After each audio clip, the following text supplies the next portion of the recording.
persiapkan jauh-jauh hari apa yang saya bawa, dan mobil sudah saya servis.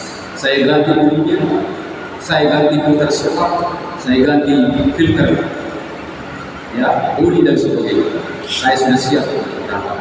Pagi-pagi benar hari Jumat yang hari Kamis sudah. Saya berdoa kepada Tuhan, Tuhan pimpin saya dalam perjalanan. Saya rindu untuk melihat saudara-saudara kami yang ada di Siantar. Saya mau menghadap pendeta kami, pendeta Tanjung. Tuhan pimpinlah saya dalam perjalanan. Tetapi tiba-tiba saudaraku, setelah mendaki di bukit yaitu Setio, mobil yang tumpangi ataupun yang jalan-jalan ini saudaraku tiba-tiba kemarin tidak mau mendarat. Saya tancap gas sekencang-kencang saya buat. Tetapi paling cepat dia lari 5 km per jam atau 10 km per jam. Tuhan, tolong saya dalam kesulitan. Hujan begitu deras. Dan kemudian sudah menjelang yaitu gelap matahari. Bukakan jalan Tuhan, kemana saya untuk mencari mobil? Tiba-tiba di ada mobil ini. Mobil ini sudah terlalu lucu. Tetapi oleh karena kecepatan di kampung kami sudah 3 bulan sudah hujan terus menerus sampai tiap hari. Dan kemudian banjir terus sampai menyambut, turun sedikit naik sampai sekarang. Mobil ini memang sering melewati air dan sering terbenam itu tangki bahan bakar ini. Oleh karena itu kemungkinan merendes ke dalam air dan kemungkinan besar bahwa memang injektor sudah terdampak atau tertutup atau tersingkir atau kemungkinan filternya kemasukan air yang sudah saya ganti sudah 2 hari sudah. Saya sudah ganti, tetapi mungkin sudah tersingkir. Saya cari bengkel di Bahai Julu, Bahai Jaya terus. Tanya saya di mana bengkel di mana. Tidak ada satu pun yang mau mengatakan lambat duduk di jalan merangkak. Dan kemudian setelah menjelaskan mobil ini sudah hampir mundur sampai hampir tertabrak ketemu di belakang. Tuhan tolong saya, ini sudah gelap, ini sepi di sini ada hanya kuburan. Tolong saya Tuhan, berdoa saya ketika rem mobil ini untuk berhenti. Saya berdoa tunduk kepada Tuhan. Tuhan tolong saya, kemana saya malam ini? Apakah saya akan bermalam di tengah-tengah daripada barang lantai? Saudara, saya coba untuk memakai gambar-gambar, tetap dia merangkak maju sedikit. Begitulah disertai dengan hujan yang gelap, malam yang gelap ini sudah merangkak sampai ke turun. Sekarang malam saya tiba di dalam. Kemudian saya berdoa Tuhan, tunjukkanlah saya semua yang mau mengurus saya pada Tuhan. Saya tidak tahu bagaimana. Tiba-tiba sudah melihatlah 3 orang sedang main-main di depan pintu rumahnya. Pintu rumah ini masih terbuka dan kemudian ada 1-2 mobil di depan rumahnya. Kemungkinan besar dia adalah seorang mobil. Saya langsung berhenti selama malam kawan.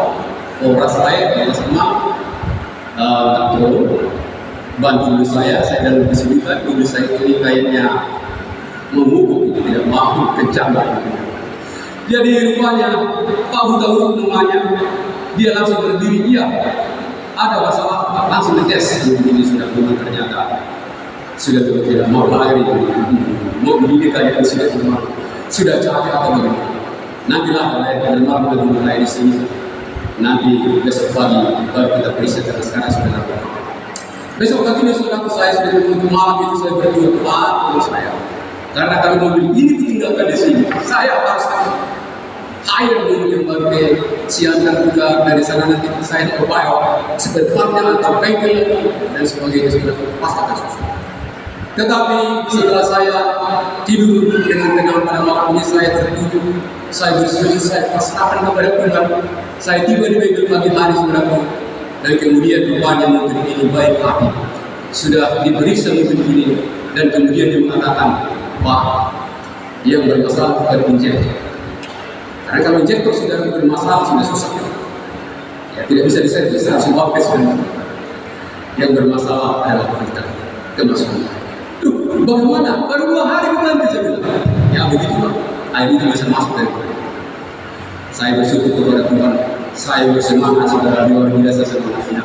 Seolah-olah saya sudah keluar dari penjara dan saya sangat senang itu untuk datang ke Siantar dan kemudian kita bisa beribadah. Kemudian saudaraku, dalam perjalanan hidup ini, saya coba mundur ke belakang dan teringat, mengapa saya harus hidup sendiri? Saudaraku, sebagai seorang bapak semua, saya merindukan seorang istri sedang berhadapan. Suatu kali saudaraku, beberapa bulan yang lalu, saya diundang untuk berbicara atau memberikan suatu motivasi kepada anak-anak sekolah. Tiba-tiba di gereja bertemu dengan seorang teman dan mengatakan, "Gimana istrimu?" Seolah-olah dia marah. "Kamu akan masuk neraka." Ya Tuhan, apa yang terjadi dengan saudara kami? Saya duduk dengan tenang dan saya terbuat dengan rumah. Tuhan, berikanlah kiranya Tuhan apa yang harus. Tetapi kemudian saudara kami harus pergi. Tidak sempat menjelaskan kepada dia apa yang terjadi. Yang terjadi sudah adalah istri itu harus tinggal di Amerika, dirawat di sana, dikontrol oleh anak-anak supaya dia tidak sampai stroke yang kedua. Karena saudara dalam peristiwa yang sama, sejak tanggal 17 bulan Agustus 29, sejak tanggal 17 Agustus ya 2017 yang lalu, saya mengalami satu penderitaan yang sangat menimbulkan stres bagi saya. Istri saya stroke ketika saya jauh ya berada di hutan pada waktu itu. Saya sudah 3 bulan ke Jakarta. Dan saya di Jakarta menemukan bahwa istri saya sudah tidak, boleh katakan sudah tidak normal lagi keadaannya. Dia sudah berada di rumah sakit, dirawat di rumah sakit. Dan kemudian saya lihat bahwa badannya mulai dari kepala sampai ke kaki bengkak-bengkak karena dia mengalami alergi terhadap. Kemudian dokter ini mengatakan kepada saya, "Pak, kami tidak bisa lagi merawat istri ini karena dia sudah mengalami suatu stroke dan dia mengalami penyumbatan di otak. Bapak carilah dia ahli saraf yang paling bagus sekarang ini ada di rumah sakit pusat Angkatan Darat di Jalan Gaus." Saudaraku, cepat-cepat saya pergi ke sana. Dan supaya cepat dapat kamar, karena tidak ada kamar di kamar dia, setelah 1 kelas 2 tidak ada kosong, penuh semua. Oleh karena itu saya terpaksa harus membayar yang sangat mahal, yaitu BPID. Dan kemudian kita panggil dokter, dan kemudian dokter datang. Setelah mereka tahu bahwa kami akan membayar dengan uang cash dari kantor, saudaraku, bukan hanya 1, 2 dokter yang datang, tapi datang 5 sekaligus dokter yang menjemput istri saya. 1 ahli bedah, 1 kemudian ahli mah, 1 kemudian ahli alergi, 1 ahli saraf, 1 lagi saudara ahli bagian darah tinggi dan sebagainya.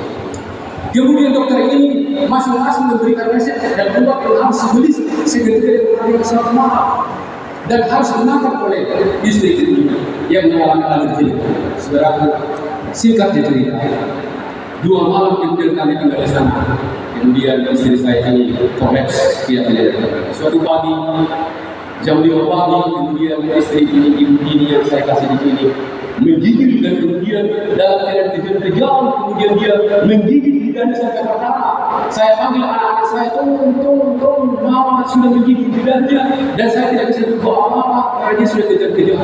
Saudaraku, dia pingsan, tidak sadarkan diri sampai jam 9 pagi. Berapa jam sudah? Dalam keadaan seperti ini, kejang-kejang, saya telepon pendeta yang saya kenal. Kita bahkan pendeta kami, pendeta sebelumnya, apa sebabnya dia tidak mengangkat karena atas tanggal 17 Agustus. Kemudian saya terpaksa waktu itu kedua beli kita, yaitu pendeta Mandola. Terpaksa saya telepon, tapi kemudian pendeta ini sedang di airport di Soekarno-Hatta Airport. Aduh Pak, di mohon maaf saya tidak bisa datang ke rumah sakit, tapi saya akan teleponi semua pendeta yang ada yang mau mengangkat telepon. Lama kami tunggu sudah, lama kami tunggu. Tapi mulai jam 5 pagi sampai jam 6 sampai jam 7 saya telepon kepada semua pendeta yang ada di telepon saya. Tidak ada satu pun saudara pun. Akhirnya jam 7 pagi saudara, pendeta ini, pendeta jemaat kami, pendeta sebelumnya, dibangun oleh kedua. Ya, dibangun dari kedua. Cepat-cepat, tolong 2 kali itu ibu-ibu di rumah sakit pusat Jakarta. Beraku di pendeta sampai kedua universitas di Jakarta membawa semua ya stafnya, yaitu 2 jemaat dan jemaat kami di gereja Celati seperti itu. Beraku mereka tiba sekitar jam 9 malam. Saya diminta kepada pendeta ini supaya istri saya ini diminyaki karena dia sudah berjam-jam di masjid. Itu sesuai dengan anjuran daripada keluarga dan juga anjuran daripada sahabat-sahabat. Istri ini diminyak didoakan saudara, tetapi kemudian dia tidak sadarkan diri sampai jam 11. Sementara saya berdua dan menangis di sudut daripada rumah sakit itu, ada seorang adik saya, "Pak, kakak sudah buka matanya." "Loh, kamu bohong, main-main kamu sini." "Bukan Pak, mari, ayo kita lihat." Saya lari ke rumah sakit, ke kamar, dan kemudian saya cubit kakinya. Kemudian dia mengatakan, "Ih, sakit." Wah, berarti dia sudah sadar. Karena selama dalam keadaan pingsan itu, saya berusaha untuk mengurut kakinya, berbuat segala sesuatu supaya dia sadarkan diri, tapi ternyata tidak ada menyapa. Tapi kali ini sakit. Lalu saya terus bersyukur kepada Tuhan berdua kali, "Mama, apakah kamu tahu bahwa dari jam 9 pagi kereta kita dan saudara-saudara kita dari gereja datang untuk menemani kita?" Saudaraku, ringkasnya hari pulang ke rumah setelah beberapa hari di rumah sakit. Tetapi di rumah juga kambuh ini penyakit, dan kemudian tidak bisa dia tidur. Suara AC, suara TV, suara ini kemudian tahu tidak malam berisik katanya. Kami pindah-pindah kamar, saudara, di kamar ini. Di sini berisik katanya, kamar sana pindah-pindah, tidak tidur semua. Obat sudah baru. Dan obat ini setiap dimakan saudara, dia muntah, tidak dalam perut. Malam itu saudara, dia tidak bisa tidur, saya juga tidak bisa tidur. Saya berdoa kepada Tuhan, ajarilah saya bagaimana caranya. Siapa tahu dengan kakinya gerak refleksi, istriku ini bisa tidur. Saudara, saya coba malam itu tetap tidak. Malam berikutnya saudara, ketika hilang atau entah kemana kembali, kemudian dia marah-marah kepada saya, seolah-olah dia mengatakan bahwa saya bukan sama suami dia. "Kamu pergi dari sini, kamu tidak mengenal segala macam." Karena dia sudah mengalami demensia, dia sudah lupa dengan sesuatu. Nah, anak juga sudah mengalami demensia.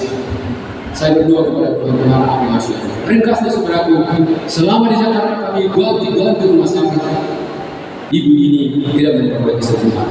Akhirnya kemudian timbul ide, bagaimana kalau kita pergi ke Penang? Saudaraku, di Penang ada sedikit perubahan di masyarakat.